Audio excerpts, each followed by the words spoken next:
नमस्कार दोस्तों, मैं नीलम रामल्या। मैं आज आप सभी को सिस्टम में बैठकर अपने काम को सही ढंग से ना करने वाले उच्च अधिकारियों की अनदेखी की वजह से होने वाली हमारे समाज में दर्दनाक घटनाओं के बारे में बताने आई हूँ।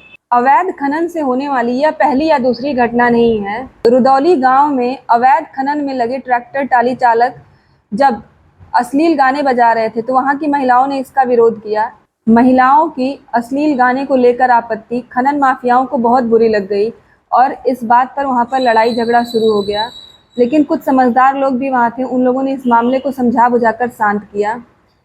लेकिन फिर अगली सुबह वही मनचले पूरी तैयारी के साथ आए और वहां पर जाति सूचक गालियां देकर गांव वालों को उकसाने लगे और फिर उसके बाद अंधाधुंध फायरिंग की, लाठी डंडों से पिटाई किया, जिसमें एक व्यक्ति राजकिशोर जी को उनको गोली लग गई और उनकी मौके पर ही मौत हो गई। इसके अलावा 5 अन्य लोगों को बहुत बुरी तरीके से पीटा गया, जिसमें वो लोग घायल हो गए। आपका नाम क्या पड़ेगा भैया? कहाँ चोट लगी आपको? सर में लगा है, हाथ में लगा है और जांघ पे लगा। किससे मारे हैं लोग? राड से मारे हैं, पाइप की राड लोहे की पाइप। और जी आप? हाँ जी। तो 2 लोग आज जा रहे हैं, 3 लोग चले गए, बाकी गिरफ्तारी चालू है अभी। आपका नाम क्या है भैया? सूर्य प्रकाश। हमारा भाई है, उसको आदि घर पर है, कमरिया पर। आपको कहाँ चोट लगी है? यहाँ मार पीछे निकाला, देखो। हाँ, बुला देता हूँ। जिसमें एक राजकिशोर की बूढ़ी माँ भी थी। महिला होने का भी उन लोगों को ख्याल नहीं रहा।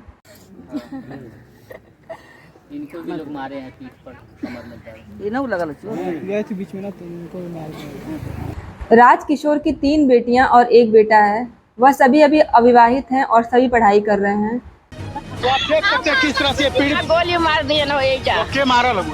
अब हम ये नहीं जान सकते, हम तो कहीं नहीं। कौन है हम उसको देखेंगे तब जानेंगे, हम जानते नहीं है। जब मैं उनकी पत्नी और उनकी बेटियों से बात कर रही थी तो मुझे अपने समाज को सभ्य समाज कहने पर शर्म आ रही थी, क्योंकि उन बेटियों को अपने पिता को खोने का दुख तो है ही, लेकिन उससे ज्यादा दुख उन्हें आए दिन होने वाली चमार समाज के नाम पर छीटाकशी का है। उन्होंने मुझसे कहा कि दीदी हमें इंसाफ चाहिए, हमें पैसे नहीं चाहिए, हमें इंसाफ दिलाइए।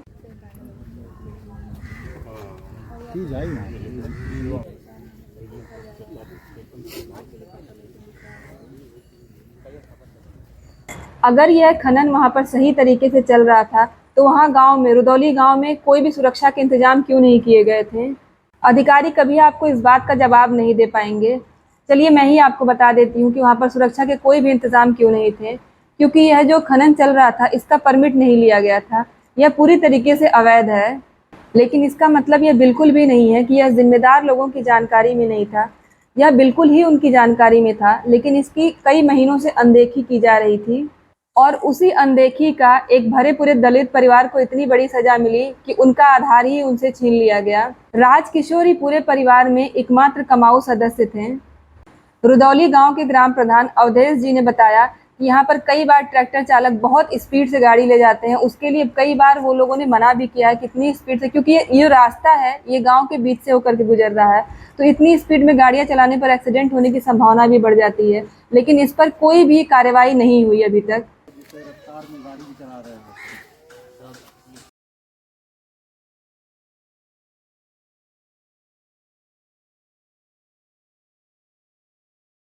अगर समय रहते इस अवैध खनन और गांव वालों की शिकायतों पर कार्रवाई हुई होती तो ऐसी कोई भी घटना नहीं हुई होती और आज राजकिशोर जी जिंदा होते।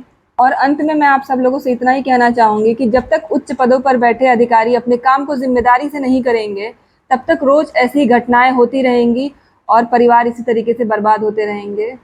हमारा लीगल सिस्टम, हमारा खनन विभाग, हमारे उच्च पदों पर बैठे अधिकारी, ये सब लोग असफल हो गए अवैध खनन और इस तरह की दर्दनाक घटनाओं को रोकने में। यह लोग भी उतने ही जिम्मेदार हैं जितना कि वो घटनाकर्ता जिम्मेदार है इस घटना के लिए। जय हिंद, जय भारत।